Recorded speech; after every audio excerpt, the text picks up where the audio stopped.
point. Good afternoon, guys. My name is Ms. Colleen. I hope you guys are having fun. I just wanted to share one of my favorite books with you. This is The Lorax by Dr. Seuss.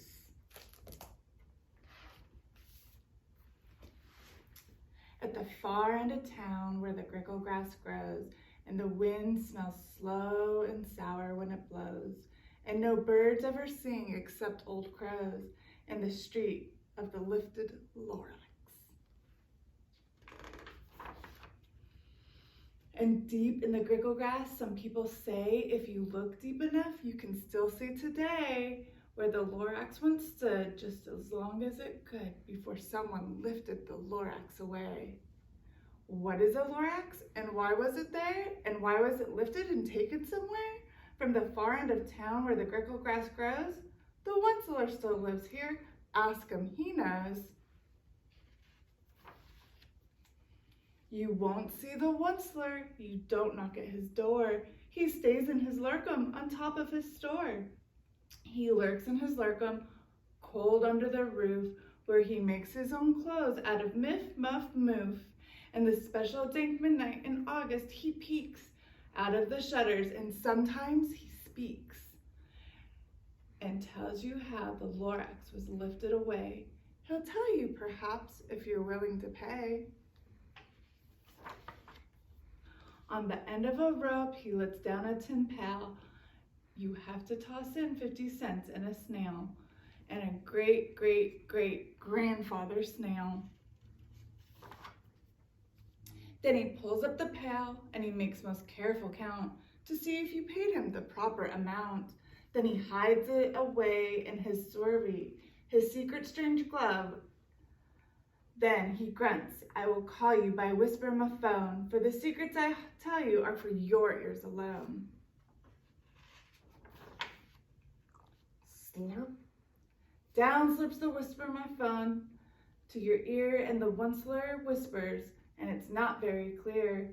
And since you have to come down through a snargly hose, and it sounds as if he has small bees up his nose. Now I'll tell you, he says, with his teeth sounding gray, how the Lorax got lifted and taken away.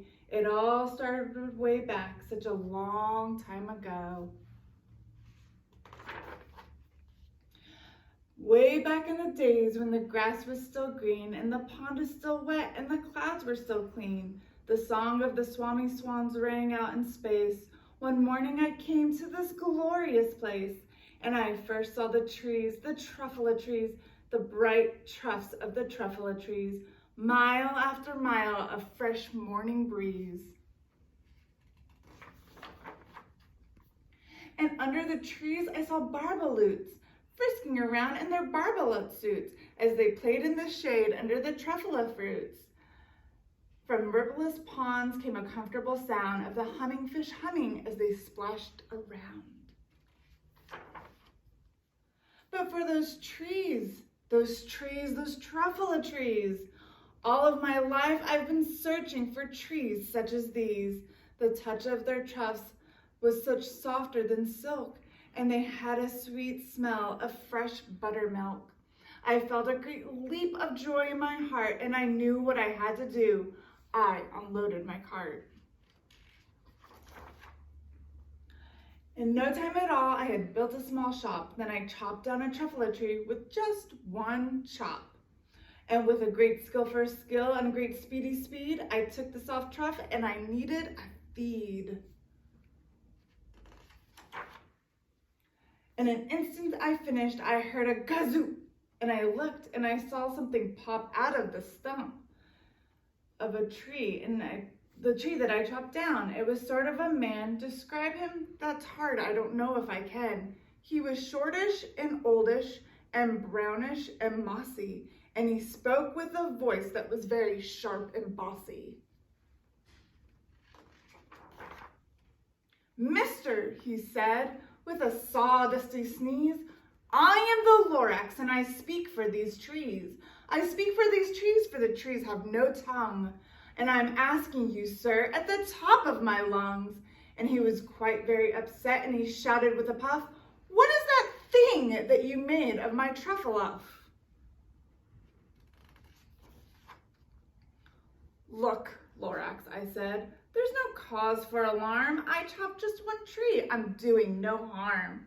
I'm being quite useful. This thing is a theed. A theed is a fine something that all people need. This shirt, it's a sock, it's a glove, it's a hat. But you have other uses, yes, far beyond that. You can use it for carpets, for pillows and sheets, or curtains or covers on a bicycle seat. The Lorax said, Sir, you are crazy with greed. There is no one on earth that would need a theed. But that very next minute, I proved him he was wrong. For in that minute, a chap had come along, and he thought that theed I knitted was great, and happily bought it for $3.98. I laughed at the Lorax. You poor silly old guy. You never can tell what people will buy. I repeat, cried the Lorax, I speak for the trees. I'm busy, I told him. Be quiet, if you please. I rushed across the room in no time at all. I built a radio phone. I put it up a quick call. I called my brothers, my uncles, my aunts, and I said, listen here, a wonderful chance for the whole Onceler family to get mighty rich. Get over here fast, take the north niche, turn left at Weekend and sharp at the south stitch. And in no time at all, the factory I built, the whole Onceler family was in full tilt. We all were knitting theeds just as busy as beads, and the sound of the chopping of the truffula trees. Then, oh baby, oh, how the business did grow. Now chopping one tree at a time was too slow, so I quickly invented this super axe hacker which whacked off a truffula tree with one smacker. We were making theeds 4 times as before, and that Lorax, he didn't show up anymore. But then the next week, I heard a knock at my door. He snapped, I am the Lorax, I speak for the trees, which you have been chopping as fast as you please. But I am also in charge of the barbaloots, who were playing in the shade in their barbaloot suits and lived happily eating the truffula fruits. Now, thanks to you, you're hacking my trees to the ground. There's not enough truffula fruit to go around. My poor barbaloots got crummies in their tummies, and they have gas and no food in their tummies. They love living here, but they cannot stay. They'll have to find food, and I hope that they may. Good luck, boys, he cried as he sent them away. I, the Onceler, felt sad as I watched them go, but business is business, and business must grow, regardless of the crummies in your tummies, you know. I meant him no harm, I truly did not, but I had to grow bigger, and so bigger I got. I biggered my factories, I biggered my roads, I biggered my wagons and biggered the loads of the thieves I shipped them forth to the south, to the east, to the west, to the north. I went right on biggering, selling more thieves, and I biggered my money, which everyone needs. Then again he came back. I was fixing some pipes. Then that old nonsense Lorax came back with more gripes. I am the Lorax, he coughed with a whiffled, and he sneezed and he sniffled and snarled. Onceler, he cried with a coughless croak, Onceler, you're making such smogulous smoke. My poor swami-swams, they cannot sing a note, and no one can sing with smog in their throat.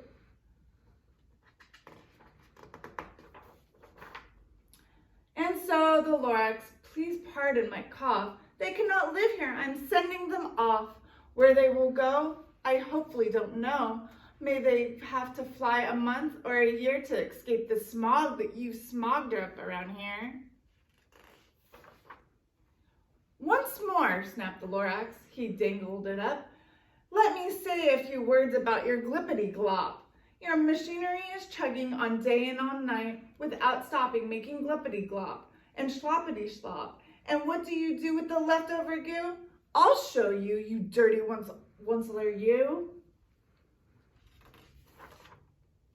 You're glumping the ponds where the humming fish hum. No more can they hum with gills that are glum. I am sending them off. Oh, their future is dreary. They'll walk on their fins and get woefully wary in search of some water that isn't so smeary. Then I got mad. I got terribly mad, and I yelled at that Lorax, "Now listen here, Dad. All you do is yap, yap, yap and say bad, bad, bad, bad, bad. Well, I have rights, sir, and I'm telling you, I intend on doing what I do. And for your information, Lorax, I figure on biggering and biggering and biggering, turning more truffula trees into thieves, which everyone needs." And at that very moment, we heard a loud whack.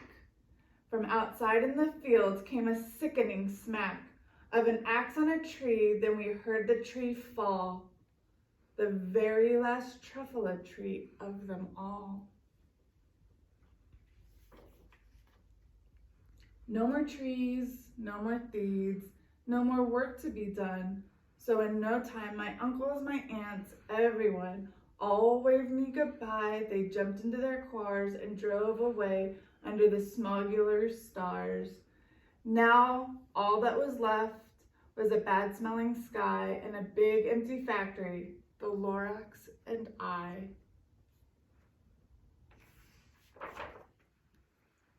The Lorax said nothing, just gave me a glance, just a very sad, sad backwards glance as he lifted him by the seat of his pants.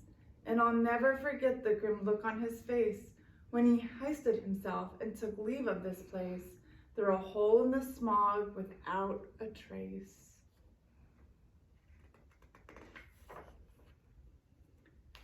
And all that the Lorax left here in this mess was a small pile of rocks with one word on less. Whatever that meant, I couldn't guess.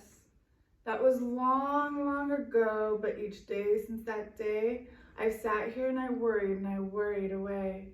Through the years, my building has fallen apart. I've worried about it with all of my heart. But now, said the Onceler, now that you're here, the word of the Lorax seems perfectly clear. Unless someone like you cares a whole awful lot, nothing will get better, nothing at all. So, catch, the Onceler called, as he let something fall. It's a truffula seed, the last one of all. You're in charge of the last truffula seed, and the truffula seed trees are what everyone needs. Plant a new truffula, treat it with care, give it clean water and feed it fresh air. Grow a forest and protect it from the axes that hack. Then the Lorax and his friends, they may come back. The end.